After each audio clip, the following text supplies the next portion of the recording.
Hello, everyone. It's Aunt the Astro Chick, and I thought that I would wish you a happy weekend. I hope everything is going well. We are revving up towards an intense and powerful full moon on Monday. It's going to be in the sign of Aries, and the ruler of Aries is Mars, and Mars is in a very powerful position right now in the sign of Scorpio, which is its traditional nocturnal rulership. So, Mars is in charge, and the moon in Aries is an opportunity for us to really empower ourselves. Honestly, it's a super moon, so it's more effective. It, I think, will, just in proximity, be more effective on us. And also the fact that Mars is in such a good place. We also have Mercury will be moving towards its square with, is it Pluto? I'm pretty sure. But it's going into the sign of Scorpio Monday as well. So on the full moon, Mercury will go into Scorpio, and then it will begin to apply a square to Pluto, which is kind of intense when it comes to, Pluto is the co-ruler of Scorpio. So there is a sense of ownership or onus as to Pluto being square to Scorpio, right? It's in Aquarius, it's square to Scorpio, that's its residence, usually as a co-ruler, right? It's got a key to the house, but with Mercury being there, there's a reception, of course. And Aquarius, some people say that Aquarius is like the higher octave of Mercury, which, I would entertain that thought, but it's not something that I live by. It's just interesting that them squaring each other, it's a very dynamic, fixed type of energy where you have to do some mental work to maybe transform your ideas in some ways. But the full moon will help us to have that clarity and illuminate, how we really feel about something. So it's a great opportunity for us to, look within and seek to be enlightened, right? And what have we been enlightened about? How are we growing our plant? Full moons are the time in which the plant is pollinated. It blooms, right? It's beautiful. And then the bees come and pollinate it. And then the next phase is the harvest and the dissemination of everything that we have, fruited in this time of manifestation. Okay. So the full moon isn't the end, it's the middle of the moon's journey. The moon cycle is new to new. You begin with the new and you end with the balsamic, but then you come back to the new. So the full moon is like the middle of it. It's that moment of fruition when you're bringing it into manifestation. Okay. Because that's the moon is very manifestation oriented. It's physical in its nature, it's emotional, but it is very much about corporeal, real life. And so I think that Monday is going to be interesting for the fact that as soon as the moon comes into Aries, it will conjunct Neptune, the planet of imagination and compassion, and that emotional connectiveness we have with like the unconscious collective, right? So like a lot of vibes are going to be going out on Monday. And I think that because it's a super moon, it will affect people in a big way. And the fact that the rulership is Mars in power, another factor of it being very effective and resonant, right? Uh, but then in the morning, so the moon, before it becomes full, as it's building towards its fullness, it will conjunct Neptune, and then it will sextile Uranus in Gemini from one side and Pluto in Aquarius from the other side, all before dawn. So this makes me think like, ooh, what dreams may come. How do you dream? That sounds like exciting dreamscape right there. Full of imagination, and the fact that Mars is ruling all of this. I travel in my dreams. Those are the most exciting dreams, when I'm going places in my dreams or I'm talking to people. I have a lot of like journey types of dream orientations sometimes. And I think that, and I know not everyone remembers their dreams, but if you do, you should, when you wake up Monday, use that time to write down what dreams you had, because the moon will have coming into Aries immediately touch those planets that have to do with the collective unconscious, the generational, like transpersonal type of energy. Okay, so who knows? I just, that's something I think about. It's interesting.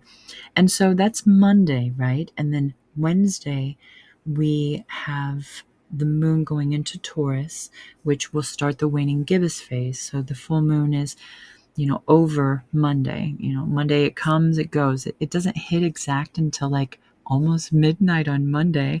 And, but on Tuesday, the moon will come into, let me see. No, Tuesday it's still in Aries. Sorry about that. Let's see. It comes into Taurus on Wednesday. And Wednesday is actually a beautiful day to have an exalted moon because the moon in Taurus is the exaltation, right? It's the best potential for the moon. And that day, we have Venus in a sextile to Jupiter, okay? And those are the two benefics in the sky. They're all about growth and abundance and good stuff, and Jupiter's in its exaltation once again. So it's just really good opportunity for us to like take advantage of any opportunity that we need to grow or to seek abundance. It'll kind of give us that, like, if you go after it, you will benefit in this type of energy. And Venus and Jupiter in any kind of relationship, honestly, any of the benefics, Venus or Jupiter, in any aspect to a planet is better than no aspect to a planet. It's as if like they have essential goodness to them, that even if they're in a difficult aspect to another planet, it still manifests a positive benefit because of their nature, right? So when they together are coming into this opportunistic, positive orientation of a sextile with each other, it's good stuff, good stuff. And that day the moon is in Taurus, like, come on, and what is that, Wednesday, the 8th? So that should be a good day. And then, let's see, Thursday, so Wednesday and Thursday, the moon is in Taurus for both of those days. And then, around 1 o'clock in the morning on Friday, the moon enters Gemini, which would be a nice softening of the moon as it comes into the Gemini inquisitive type of energy. And the fact that Mercury is in Scorpio means that, Mars still has a handle on some of this rulership, because so the moon is ruled by Mercury, but then Mercury is ruled by Mars. So eventually, like, it's, a couple of hands down, but it's still Mars who's in charge of this energy when it comes to Mercury, when it comes to the moon in Aries. So, what else is exciting? Oh, Friday is the Witches Night Market at Treasurology on Bittersweet in Granger. It's going to be so much fun. It'll be my first time with that market, and I'm really looking forward to having a lot of fun, meeting a lot of people. And that, Friday's the day of Venus, right? It's a wonderful day to have a witches market, honestly. And at night, like, because also nighttime is associated with the feminine, right? So witches in a night market, it's like perfect. And then Saturday we have Venus in Virgo opposing Saturn. And this is like a confrontation of fun versus work, a confrontation with fantasy versus reality, right? Venus is actually exalted in the sign of Pisces, which is where Saturn is. So there's a reception there, right? This is like the little bonus qualities that we have with these energies that are working with each other, affecting each other, is that, like, an opposition is not an easy aspect. It's considered hard because there's a confrontation. You have to have a realization. You have to develop understanding, and then, like, you'll reap something from that process, right?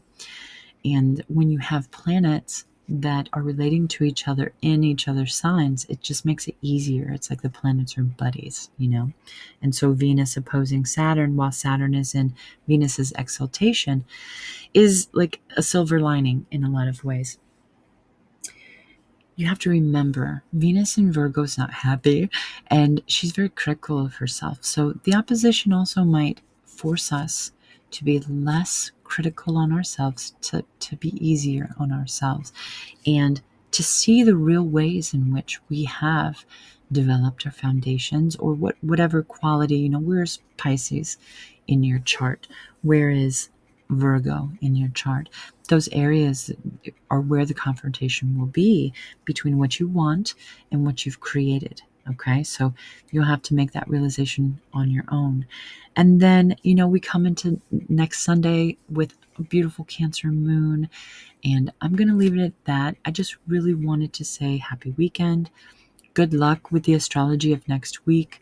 Use that individualistic Aries energy of the full moon to empower yourself, to stick up for yourself, to do the things that you want to do, and then also to use the Scorpio energy, that undercurrent of Scorpio, to observe and to gain perception of the stuff that's going on, because I think that's necessary. Especially with it being so intense, we might have to pull back a little and just observe it for a minute. But I wish you all well, and I hope you have a great week ahead of you. I'll catch y'all later. Bye.